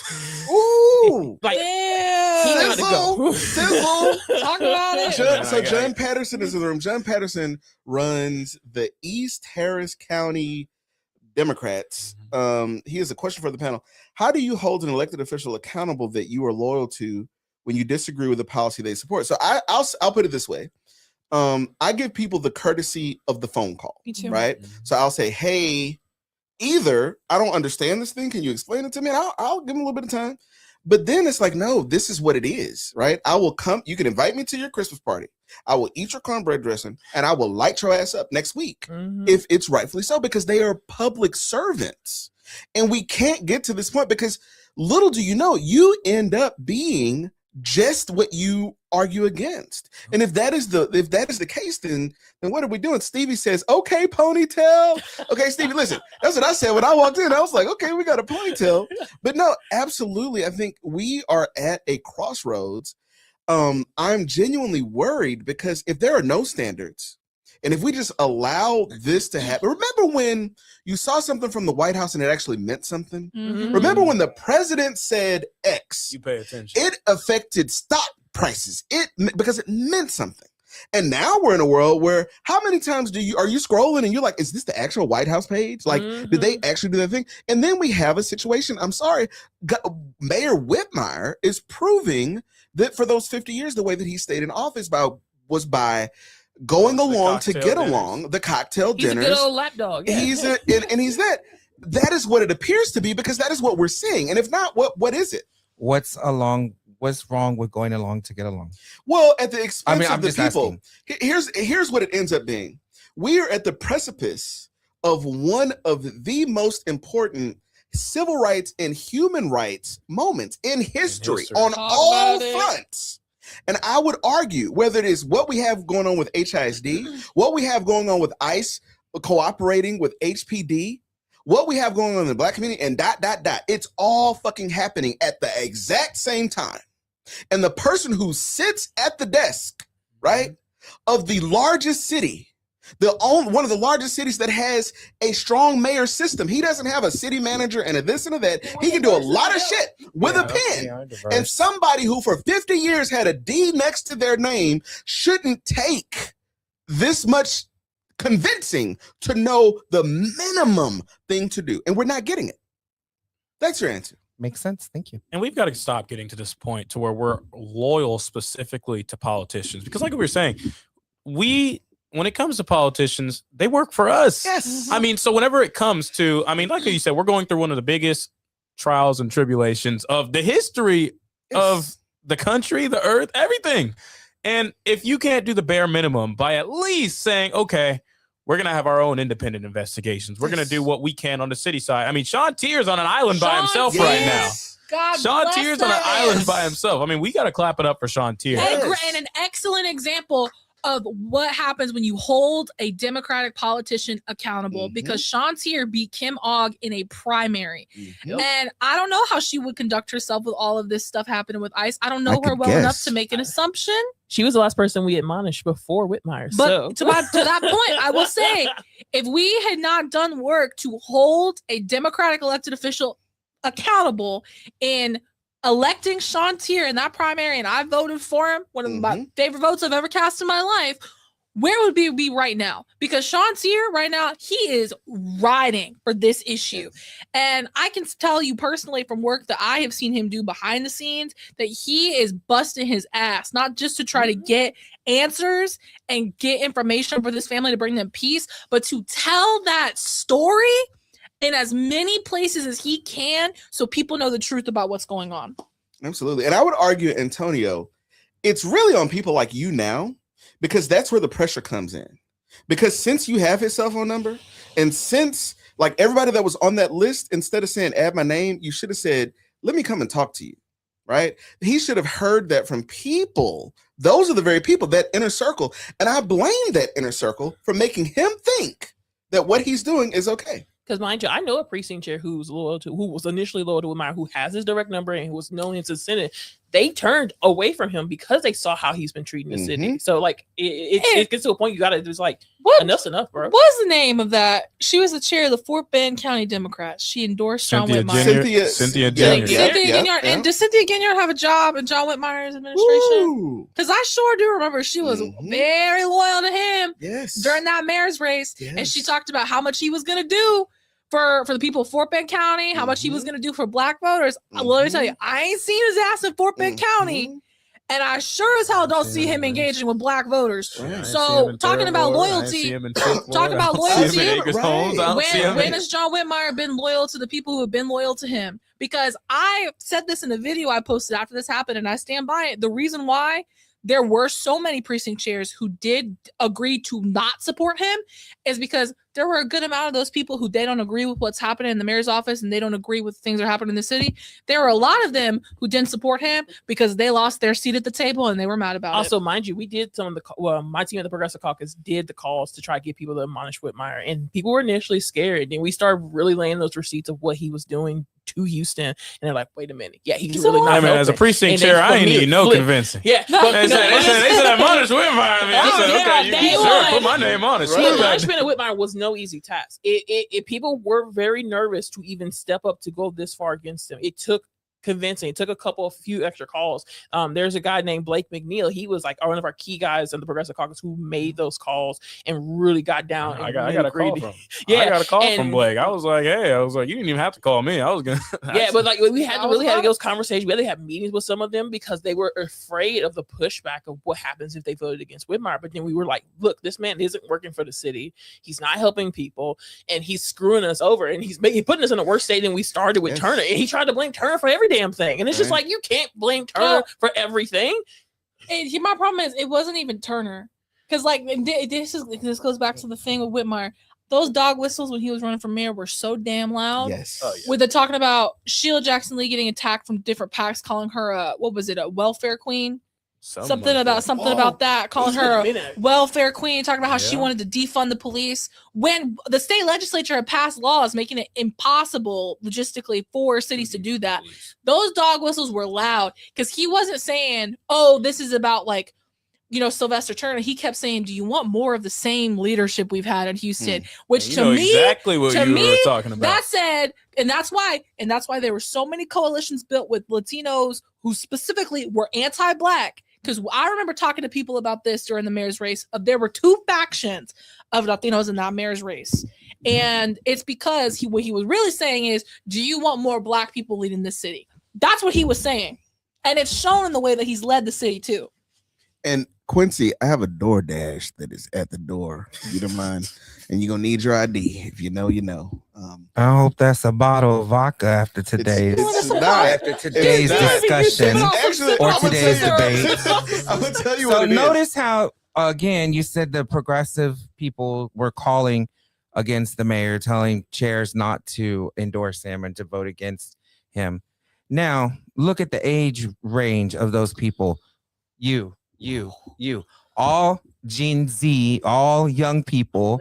The man got blown millennial, out in the vote, so it wasn't whatever. just Gen So Z. I mean, most of the precinct chairs that voted to not What are you talking So about? you telling abolish the him majority, from- the majority What of are you precinct talking chairs are about? Gen Z. yeah, then? a lot of the new You chairs realize are. Most that of the them are. majority Yes. of precinct Most chairs are of the- really like they're like 60, 70, 80. I mean, that's what I don't know what you're talking about.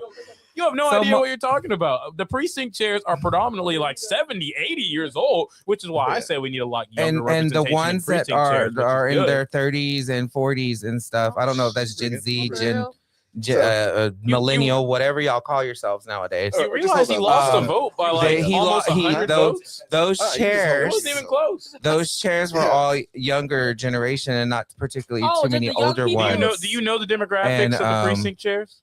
No, I do not So specifically. I then don't what have the hell a. are I you don't have a talking about phone. whenever you say, Are you "Oh, always such an asshole, or is it just on days that end with day? maybe whenever Let I me feel like finish. it." No, Let me no, finish. you don't know what the hell you're pissing talking me about. off. I don't care. Okay. That's the problem. Yeah, You and got- that's why you don't fucking have Jerry, respect. Jerry, Shut the fuck up. Jerry.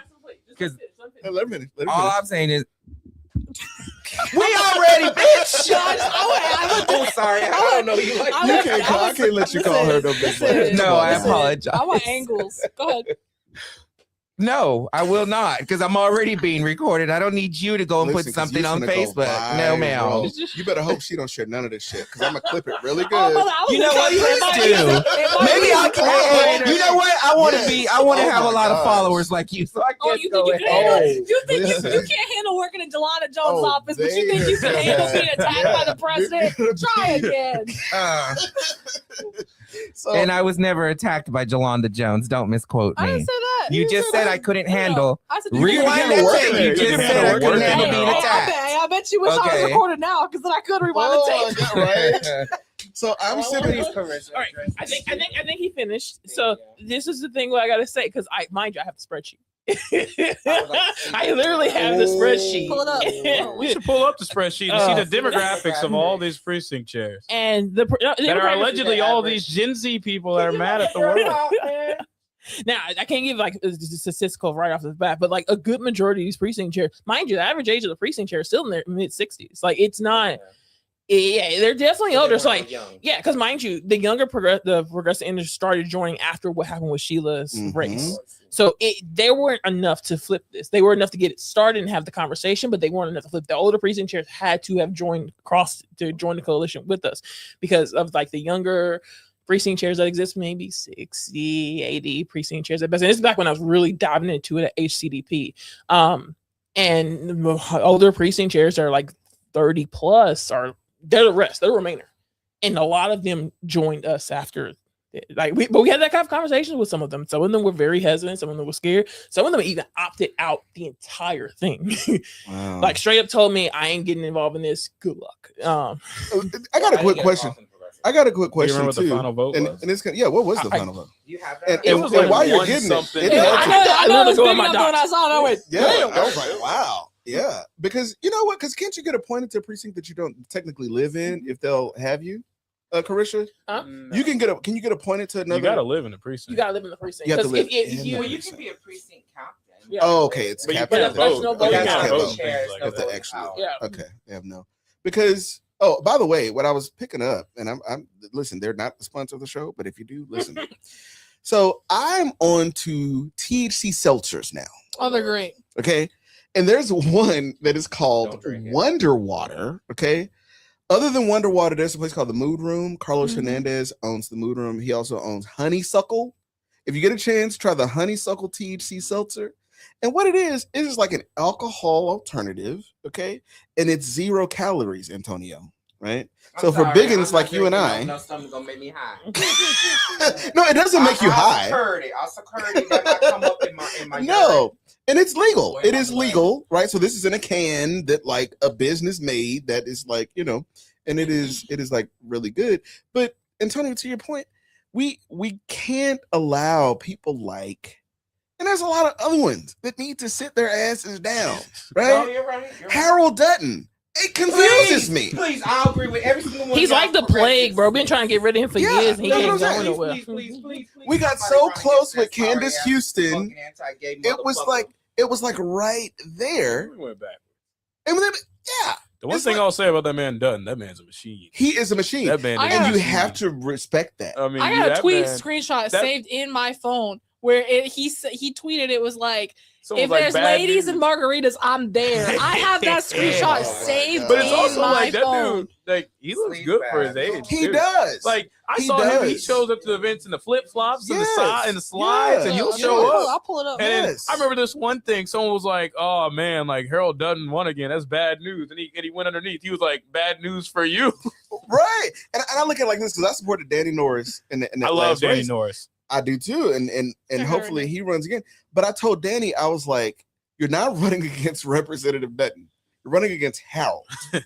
And that's a difference. He has a handle on, right? And he's figured out how to make it work. One of my favorite, I have a screenshot, and it just came up the other day. Travis McGee, if they're at some kind of something. Travis McGee is in the background looking at his watch. And when I do the clips, I'm gonna put it right there. Travis McGee is looking at his watch, and Dutton is up there on the mic. And it's just like, if we could condense and combine all of these things, right, that actually work, we could get somewhere. We could actually get somewhere. Are you running into resistance when it comes to, I'm assuming the campaigns that really want to win, they'll listen. Are they Me- listening now, or is it like mostly like the staffs that are still having to convince them? Listen. First of all, I'm humble enough to say I know what it takes to win because I've lost a lot. Because I've lost a lot. I have been on a lot of losing campaigns. And I think that there are a good amount of people who are very willing to listen. But I will say, I think that in a lot of these instances, they're only willing to listen to me because of the follower count that I have behind my name. Yes. And that's why I do make it a point to try to listen and get the perspective for people who don't have that, Mm-hmm. because I do know that that's a position of privilege. It's the same reason that why, like, when I moved to Houston, I already had social media followers. I was Mhm. getting welcomed by elected officials here because of that. Mhm. Like, Mm-hmm. I felt like it was my responsibility, even though I already had the political clout, political connections, to get to know the community. And that's why I started volunteering and knocking doors and Mhm. like volunteering for Sheila. Like, I never took $1 from Sheila Jackson Lee for the work that I did for her. Mm-hmm. Because I was like, I need to be able to actually back up the shit that I'm talking, and having that connection with the people who are actually in the ground in these communities. And so they're listening and they're listening and they're learning, but it feels like we're listening and learning an election cycle too late. Mm-hmm. And I think that that's because it's happening from the top down. Mm-hmm. And I think in order for us to get the position we need to be, it needs to be happening from the bottom up. Mm-hmm. And we need the state reps, we need the city council members, we need the judges being serious about social media, being serious about having conversations with people and about doing this stuff. Because, you know, even if you look at the numbers and it's like, we were talking about this in relation to your show, like to the point that you made. Mhm. I've gone on MSNBC, MS Now, like I've been on, you know, TV shows that are getting millions of views a night. I've had YouTube shows I've done that got 1 million views and me going on it. The people who listen to your show, the number is a lot less than that, but the people you have listening are locked in. Mm-hmm. They are locked in, they are plugged in, and because of that, it is worth it.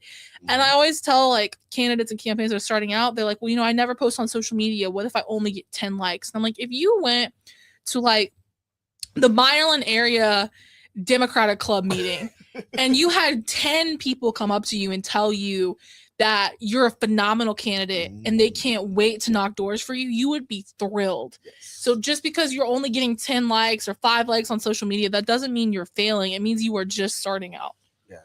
And looking at it too, one of the things that I learned from Isaiah, it was the Wheeler Avenue The debate. That debate. And I sat next to Ooh, L. Lloyd, and we man. sat there like kids. We would make a bet on like which person would say what. So like anytime Amanda Edwards brought up Harvey, or like anytime that Isaiah said, I think Isaiah, it was like Trump, That man does and it not was like like Republican or something else. And so like, but here's what I said, and I never posted that video. It just didn't load. But I did a whole breakdown, and I was like, Isaiah Martin is so polished because he is on social media. So when it came to him answering questions, he was actually one of the best. He was probably the best at being able to be tossed the hot potato and respond with precision.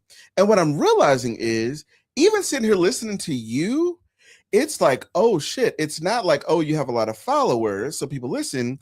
It is over time, like a stone or like something else that has been polished by repetition. It's one thing leading to the other. So it's not the egg or the chicken.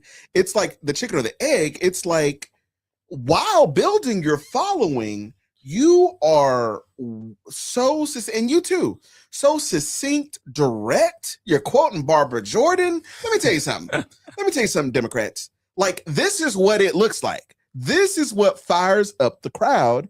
This is what hopefully everybody at Team Tallarico is listening to, right? Like, because this is what it's going to take. You have to pierce through. And a lot of people, they give me a hard time. They think that I'm like people are like, I'm like, no, I'm ringing the alarm. Mhm. And I'm saying, hey, it's real quiet on the creek. Quiet on the creek. It's quiet on the creek. I knew you were going to bring it up again. It's quiet on Quiet the creek. It shouldn't be. No.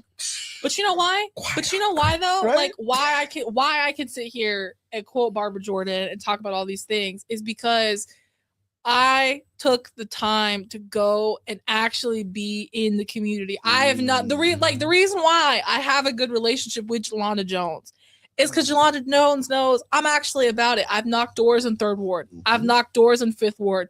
I have knocked doors and volunteered and spoken at events for Sheila Jackson Lee, for Lauren Ashley Simmons.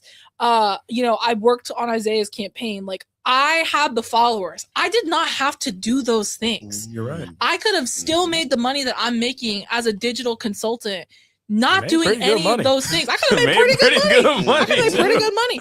But Mhm. it was important to me because I was like, I'm not going to sit here and tell people I care about Texas if I'm not going to actually do the work and learn. And, you know, God rest her soul.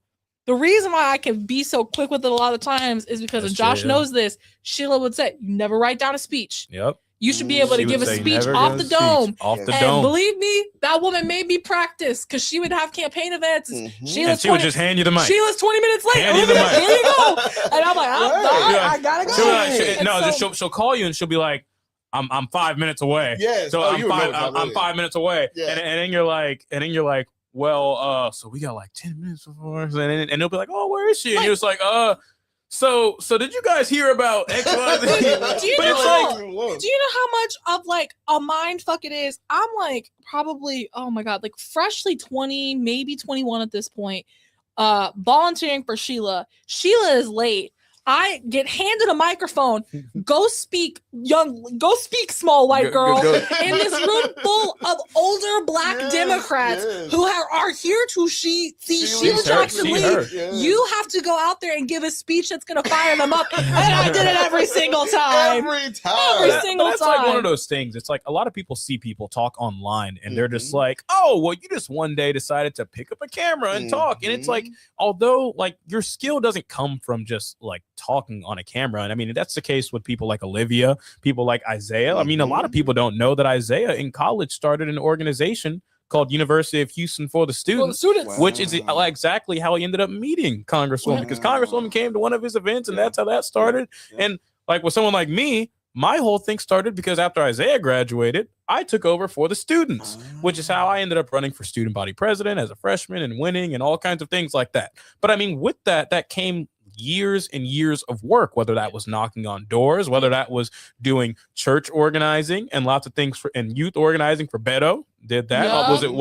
Whether it was doing stuff on Congresswoman's campaign for Mhm. mayor, whether it was doing things for judi- Colin the Allred, judicial candidates in 2022. I was there. there Black Girl were a Magic. bunch of them. Hey, There were I a was bunch there of them. too. I mean, it takes time to polish those kinds of skills. I mean, and that's how you really get a real authentic kind of tone to you, because I mean, these things are carved from real experiences, from talking to people in neighborhoods, whether that's people in Fifth Ward, Acres Mhm. Homes, Sunnyside, all the way up to Fallbrook, down Mhm. even in places like Clear Lake, Cypress. I mean, people are different. You learn from those experiences, and that's how you carve those skills. Another thing is, like, someone like Isaiah, I bet people don't know. I mean, and he may be watching and he may kill me for it. But I mean, the one thing about him, that man would spend hours watching old debate clips. Yep. Watching old Mhm. speeches. This man will watch the 1992 presidential See, debates. I He did- can probably I've recite watched- those I've lines watched like him with that. them. Well, I've watched But him he'll with them. watch. It's not Yeah. even just those. He'll Yeah. go back to the 60s and Yeah. watch JFK. I- He'll go yeah. that Joe Biden Paul Ryan debate is one of his favorite Oh, yeah. debates, and we have watched that over and over again. And that's how you kind of learn how to think of things on the fly. So it's like these things aren't just, oh well, like I saw one person was like, oh well, you must have these scripted people. I'm like, no. Mhm. First off, these people, these crazy ass people, they come on there and they Yes. just want to rant their mind. But second Yeah. of all, when it comes to the responses and thinking on your feet, that comes from That's good. years Yeah. and years of Yes. thinking and training, just like And any other practice. skill. And Antonio, this is how I originally met you. Is I would go out and I would poll greet at Westgrade. Sheila. No one paid me to be there. I went there because It was hot out. it there, too. was hot. It's always hot. But I was like, this is the most prime you will ever see somebody for candidates. Is right before they cast their vote and right after they cast their vote. And I would go stand out there for hours when Sheila was running for mayor, when Colin was in the primary, just to talk to people. Mhm. And I had a lot of times where, I'd have people come up to me, Republicans who were like, wanted to come, mess with me because I was wearing a Sheila shirt or I had her Mhm. sign. And it is like constant sparring practice of Mhm. talking to these people. And that stuff really does matter and it makes a difference. And it's like, I tell every influencer and content creator who I meet, if you really care, you're going to get out there and you're going to get your ass on the doors. And if you think you're too good to do it, you don't deserve the platform that you have.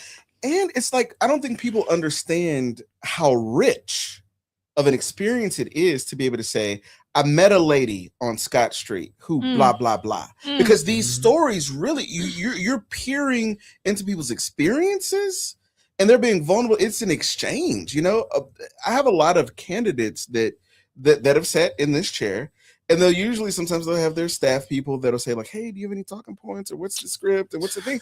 And I tell them, "This ain't that. No, This ain't that." I didn't And know nothing when we came and here. also, it's like I hope you're not doing that when you go places because it's very clear. It's very people can feel it when you're reading from a thing, Mhm. right? And this genuine way of communicating is kind of like what's working. Tanya Gonzalez Ingram says social media doesn't win campaigns. It doesn't. And I would argue a lot of people say signs don't win campaigns, but they demonstrate, right? Following, number one, you have a lot of people in your neighborhood that'll say, like, oh, such and such has Yeah. it. Number two, it's an organizing opportunity, Mhm. right? I'm still It's standing a- by that. It's a way. Well, I mean, they That's literally signs, don't, man. but it's Also- kind of like, yeah, but it yeah, adds yeah. to It's it. also, but like exactly. I mean, social media. I mean, it's not going to directly, go and get you a voter. But what Mm-hmm. it can do, if I go online and recruit 30 volunteers that Yes. may live in Pennsylvania Yeah. or California or Yes. Seattle and get those people to make phone calls, you can live anywhere across the country and make Yes. phone calls into the Yes. district that I'm running in. You can Absolutely. live anywhere across the country and go and send $5 or $10 to a campaign that you believe in. Social media isn't going to directly win you a race, Right. but it can completely change the landscape and ultimately be the reason why it may push you over the It edge. should be part of They your bar talking infrastructure. clips, people, because that right there Yeah. was 36 seconds of fire. Okay, Opus AI, whatever. Like, hey, you know what to do. But no, I think that is what we have. Like, that's what we got to do. That's what we have to do. I ran in Detroit, and it was just very fascinating to see, like, the because when you're running, I ran for state rep. I got second place. I'm gonna forever talk about it. I won Wayne County. Okay, this is my claim to fame. But what was interesting when you're a candidate, because I've worked on campaigns, and it's weird because you never know what you're gonna be when you're the actual candidate. I wanted to meet all the volunteers. I would find out they were having a phone banks on Tuesdays and Thursdays. I wanted to meet the people because I didn't want them to talk about this guy they never met. Like that. Social media gives you an opportunity for people to feel that they know you. That's what inspires them to get up and to do action. We're rounding the bend. This was so fucking I fun. gotta go. It was This fun. was so fun. And just real quick, because I finally pulled the numbers. It took me a while to go through the docs. Yes. The final vote for John Whitmire's admonishment was 186 to 80. Damn. When we did the Belt initial to count ass. to try to ID people to support or against it, we had 163. Mm. So more people ended up voting in the end than what we had, because it was between 103 to 207 at best, but Mhm. ended up being that number. My final thought is part of the reason I also wanted to come on is I wanted to show people I actually know ball. There are a lot of people who I know they think, oh, Olivia Giuliana, she just does that social media shit. Well, look at me now. Yes, I know what yes. I'm talking about. I am so just full. I'm like fucking excited. It's like the World Cup, okay?